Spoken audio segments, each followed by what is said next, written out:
Friends, good morning all.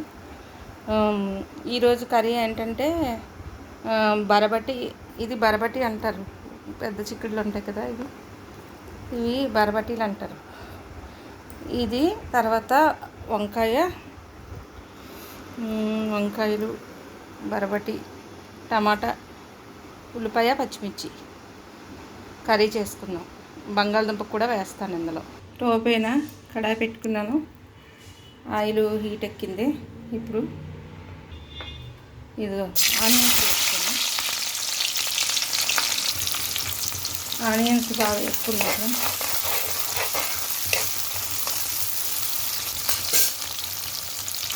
కొంచెం red కలర్లో వచ్చిన వరకు వేగనియాలి.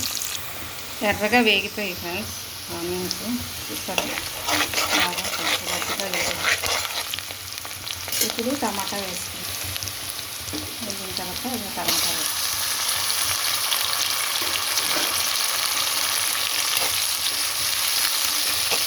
ఈ కర్రీ చాలా బాగుంటుంది, ఎందుకంటే ఇది కొంచెం అడుగు పడితే చాలా బాగుంటుంది సార్. అంటే లైట్గా, అంటే అన్ని కర్రీస్ మాడకుండానే చేసుకుంటే బాగుంటుంది, కానీ ఈ కర్రీ మాత్రం లైట్గా మాడితే చాలా టేస్ట్గా ఉంటుంది.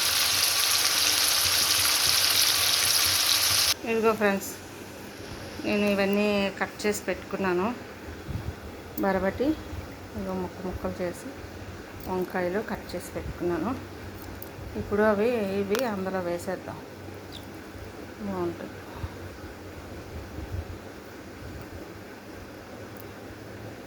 చూడండి, ఇప్పుడు రెడ్గా కనిపిస్తుందా? అందులో బాగా వేగనిచ్చి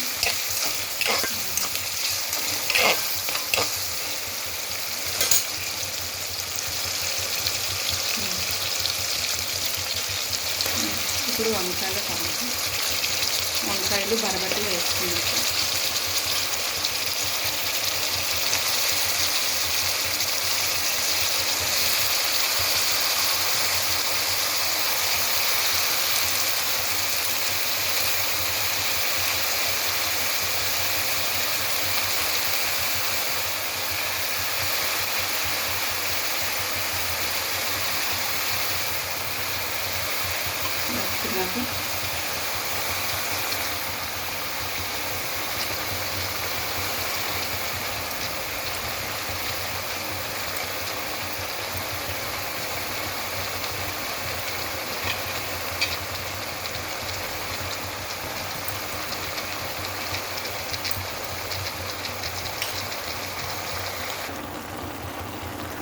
బంగాళదుంపలు కూడా వేసిన తర్వాత ఉప్పు వేసుకుందాం.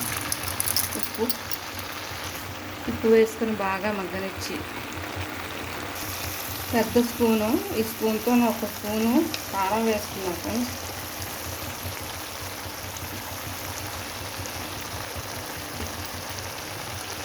ఒక స్పూన్ చాలు.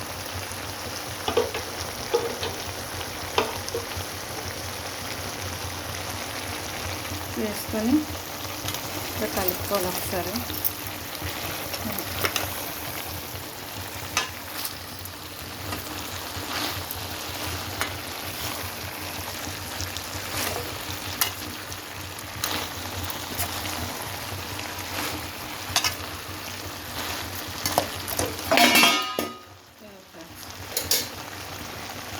బాగా కలుపుకున్నాం కదా.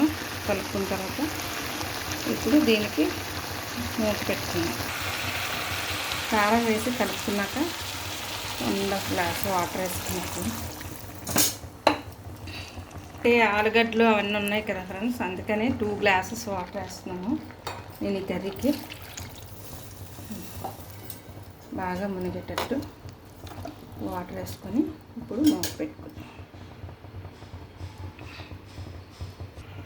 ఫ్రెండ్స్. ఇప్పుడు ఇక చూసారా అయిందిగా. ఇప్పుడు మూత పెట్టేసుకుందాం. ఇలాగ బాగా మగ్గనిచ్చి, అప్పుడు ఆవిరిపోకుండా ఉంటే బయటికి అలా మూత బాగా కవర్ చేసుకుంటే టేస్ట్గా వస్తుంది కర్రీ రెడీ అయిపోయింది ఫ్రెండ్స్. వేడివేడిగా కర్రీ తీసి వేసుకుంటాం.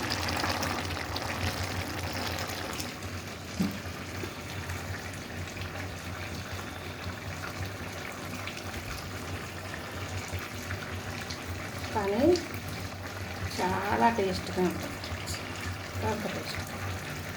చాలా చాలా టేస్ట్గా ఉంటుంది. ఇదిగో వంకాయ టమాటీ బరబటి కర్రీ రెడీ.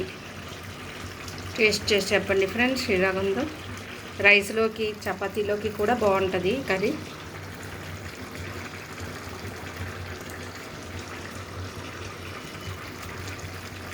గ్రేవీ కొంచెం ఉంచుకుంటే బాగానే ఉంటుంది. రెడీ. వంకాయ బరబటి బంగాళదుంప టమాటా కర్రీ ఎలా ఉందో చెప్పండి ఫ్రెండ్స్.